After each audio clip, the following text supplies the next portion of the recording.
Fala, juventude! Seja bem-vindo ao canal Jovens Curados para Curar. Eu sou Ricardo Fleming e hoje eu quero falar contigo sobre a parábola das 10 virgens. Amém? Para te provar de uma vez por todas que não existe esse negócio de segunda chance. De que o crente que já aceitou Jesus, se não subir na primeira, ele sobe na segunda. Amém? Com o seu sangue, com o seu sacrifício. Então eu quero te mostrar, através da tipologia bíblica, através de tudo aquilo que Jesus vem falando sobre essa questão que nós estamos hoje do fim dos tempos. Então eu quero te mostrar para que você fique atento, vigilante a essas verdades. Amém? Mas antes, corre aqui embaixo, deixa seu like, se inscreve no canal, ativa o sininho para que você possa receber todos os dias as notificações. Porque aqui, jovem, tem vídeo todo dia para abençoar a sua vida. Amém? Então corre aí, vamos lá. Mateus capítulo 25. Nós vamos ler do 1 em diante. Amém? Pegou aí tua Bíblia? Vamos, crente. Vai. Mateus 25.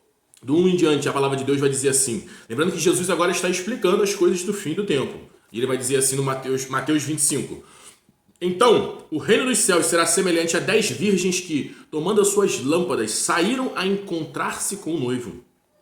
5 dentre elas eram nécias e 5 prudentes. As nécias, ao tomarem as suas lâmpadas, não levaram azeite consigo.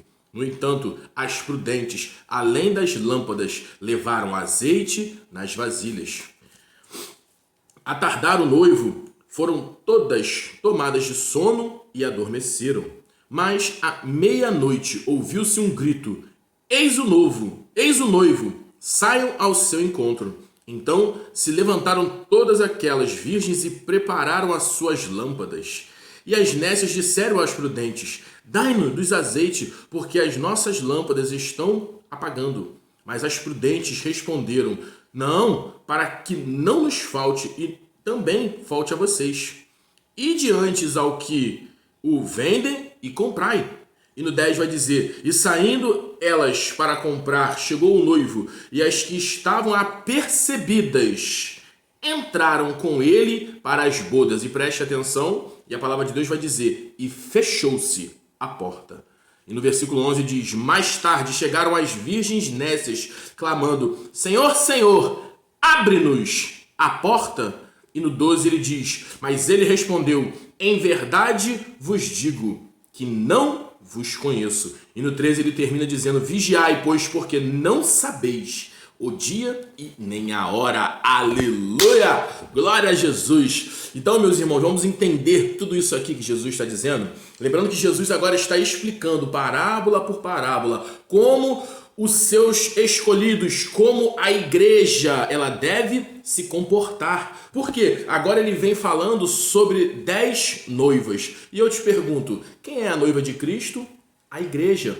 A igreja é a noiva de Cristo. Coletivo igreja, não pessoa. É o coletivo, o corpo de Cristo. Ela é a igreja. Mas aqui a palavra de Deus vai nos mostrando que dentro da igreja, amém? Dentro daqueles que já foram escolhidos, que aceitaram Jesus como Senhor e Salvador, existe 50% que estão se preparando, mas que as outras 50% não estão se preparando. Porque ele fala aqui que a metade, 5, eram prudentes e as outras 5 não eram prudentes. Nessas significam malucas, doidas, não eram prudentes, né? Fica uma explicação melhor.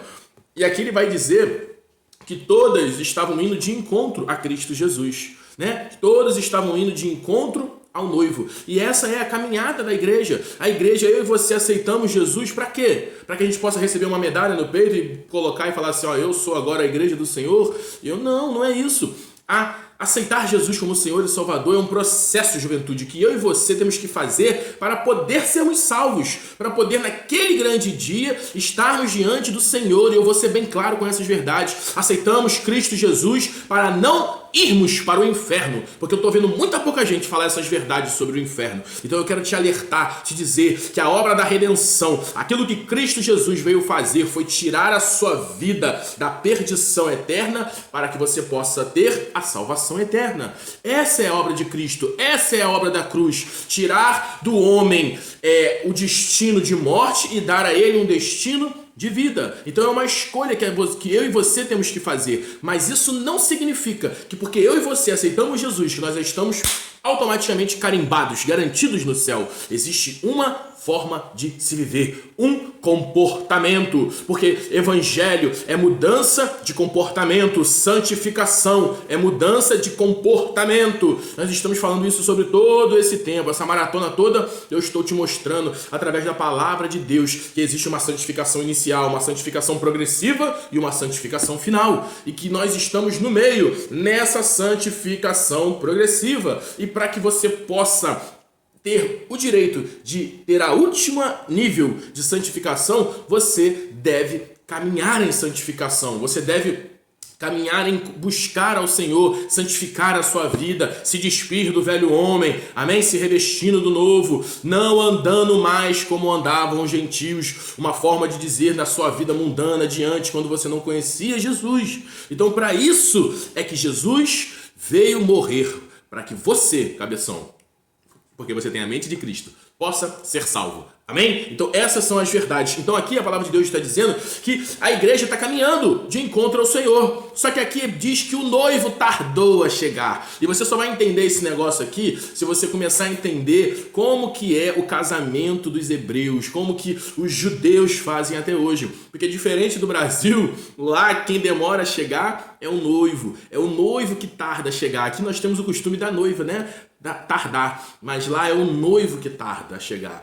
E aqui ele está usando esse exemplo para dizer, porque o noivo demorou a chegar, a noiva dormiu. Agora, Ricardo, quem dormiu? Só as nécias? Não, a palavra de Deus diz que todas elas dormiram. E diz assim, ó, no versículo 4, no 5, e tardou o noivo, e foram todas tomadas de sono e adormeceram. E aí eu te pergunto, Ricardo, tem problema dormir? Claro que não. O problema é você dormir e não estar preparado. Porque o que ele vai dizer aqui na parábola anterior aqui? Ele vai dizer o seguinte, 2 estarão dormindo, um será tomado e o outro será deixado.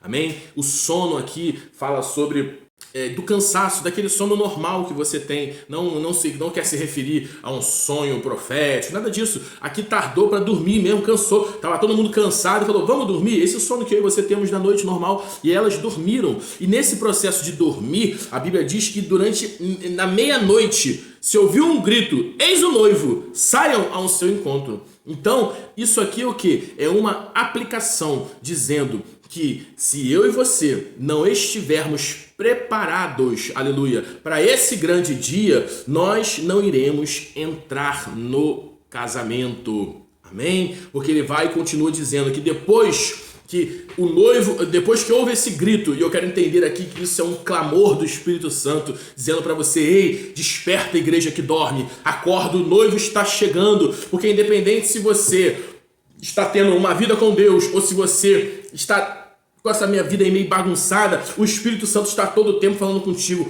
ei, desperta, fica esperto, não fique sonolento, acorde, porque o noivo está chegando. E nessa hora, o que acontece? Quem é que vai entrar com o noivo?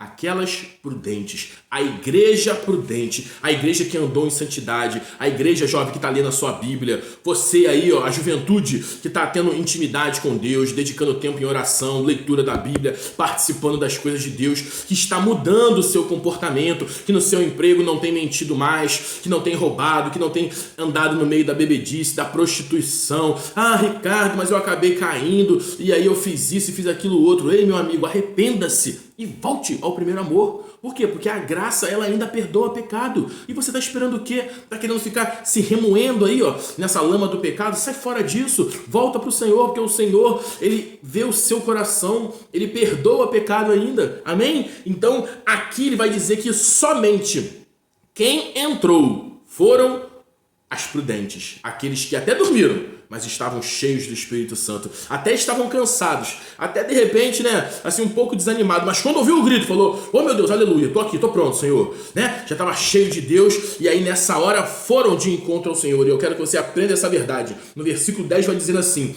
e saindo elas para comprar o azeite que faltou, aquelas que não estavam prudentes, diz que o noivo chegou, e as que estavam apercebidas entraram com ele para as bodas. Que bodas são estas? A boda é a festa do casamento, aleluia. E quando será a festa do casamento para a igreja? Será naquele grande dia em que 1 Tessalonicenses 4 diz que ao ressoar da trombeta nós vamos de encontro ao Senhor Jesus nas nuvens. E lá, aleluia, nós vamos ceiar com o Senhor Jesus. Lá será uma hora em que Jesus colocará todos à mesa e ele vai ceiar, servir a todos nós. Mas a Bíblia também diz que depois que a gente entrar nas bodas, ela diz, e a porta se fechou. Amém? Porta fechada, meu amigo, significa que não tem mais como abrir. Você lembra? A Bíblia também falou, assim como foram nos dias de Noé. Como foi nos dias de Noé? A gente tem que estudar os dias de Noé. Noé, ele entra na arca, fecha a porta e depois, quando vem o dilúvio, a palavra de Deus vai dizer que muitos gritaram, Noé, abre a porta. Mas a Bíblia diz que a porta fechou de fora para dentro. Foi Deus que fechou a porta e não tinha mais como se abrir. Então essas verdades precisam estar diante dos meus e dos seus olhos, para que você pare de achar que se você não subir na primeira, você sobe na segunda. Porque vamos continuar. E ele vai dizer assim no 11. Mais tarde chegaram as virgens nécias e clamaram, Senhor, Senhor, abre-nos a porta. E no 12 ele diz, mas ele respondeu, em verdade vos digo que não vos conheço. E ele diz, vigiai, porque não sabeis o dia e nem a hora. Então, olha essa clara instrução de Deus, dizendo que a igreja que não se preparou, a igreja que até aceitou Jesus, estava no culto, estava dizimando, estava ofertando, estava naquele meio ali da igreja, mas que não andou em santidade. Esse tipo de igreja, juventude, ela depois que a igreja for arrebatada, ela vai clamar, Senhor, abre-nos a porta. Porque a gente quer subir na segunda, Jesus. Falaram pra gente que pode subir na segunda, que depois se derramar o meu sangue, morrer por você, eu vou poder ser salvo. Mas eu quero ser uma voz de Deus pra sua vida e te dizer, isso é um engano. Isso é um engano. A igreja do Senhor, a igreja que cabe àqueles outros que não conheceram Jesus. Esses sim, aqueles que não conheceram, terão a oportunidade após a igreja ser arrebatada de se entregarem a sua vida para Jesus. Mas a igreja que conheceu, que caminhou e que não se santificou, que era uma igreja nécia, jovens, essa igreja não tem segunda chance, amém? Eu tô falando para jovem, mas isso se aplica para o corpo de Cristo. Se você que já tem comunhão com Deus e acha que não pode, que não precisa viver uma vida de santidade, que vai empurrando com a barriga, e se de repente você não subir na primeira, você sobe na segunda, meu irmão e minha irmã, eu quero te dizer que isso é um engano de Satanás, isso é uma mentira, porque a palavra de Deus nos dá instruções claras de que nós devemos vigiar, porque o Jesus vem como ladrão da noite, de que a igreja que não estiver preparada vai bater na porta, mas Jesus vai dizer, eu não vos conheço, apartai-vos de mim. Isso é o quê? Isso é uma clara referência de que se você não se preparou, de que se você não se santificou, após eu buscar a minha igreja, você não terá uma segunda chance. Que eu não sei que Bíblia é essa que você está lendo, mas a minha Bíblia, ela diz que o Senhor Jesus, ela nos dá instruções claras a todo tempo. Preparai, vigiai, orai, fique atento, não fique despercebido, eu virei como ladrão da noite. Então tenha uma forma de se comportar, santifique-se. Agora eu te pergunto, para que Jesus deu tanta informação de preparação? Se você não se preparar agora, então você sobe na segunda. Que evangelho é esse? Para que Jesus nos deu tantas instruções dizendo que nós devemos mudar o comportamento? Mas para aquele crentezinho, né? Que não quis, que empurrou com a barriga, que foi de qualquer jeito, eu passo a mão na cabeça dele, faço um cafuné e falo, vem filho, entra, o meu amor vem e te atropela com salvação e santificação? Isso é mentira, amém? Isso é mentira, um engano de Satanás. Prepare-se, igreja do Senhor, para esse grande dia. Prepare-se, igreja do Senhor, para o dia em que encontraremos com Ele nos ares e ouviremos dele aquela frase, servo bom e fiel. Entra para o descanso que eu tenho preparado para ti. Porque eu não sei você, mas eu vivo para ouvir essa única frase de Jesus. Amém? Então que essas verdades, igreja do Senhor, estejam diante dos seus olhos, para que você não fique de fora, porque a vontade de Deus é que todos se salvem, mas isso vai depender do seu comportamento, porque um relacionamento com Deus, eu gosto de dizer que é uma via de mão dupla. É Deus fazendo a sua parte, mas você também, jovem, precisa fazer a sua. Amém? Então o meu clamor é que você busque santidade, é que você busque a santificação, sem a qual ninguém verá o Senhor. Amém? Que você possa ter uma vida de intimidade com o Espírito Santo, para que você esteja sensível à voz do Espírito Santo. Romanos 8,16 diz que o Espírito testifica com o nosso Espírito que somos filhos de Deus. Então, se você não tem essa certeza, corre para o seu quarto, fecha essa porta, se tranca, busca o Senhor, chore, se quebrante, porque arrependimento ele tem que vir com lágrimas. E eu tenho certeza que o Senhor ele vai falar ao seu coração. Esse testemunho interior de que você é salvo, ele virá. Arrependa-se, aceite Jesus ou se reconcilie com Ele. Mas o importante é você estar sensível à voz de Deus. Amém? Glória a Jesus.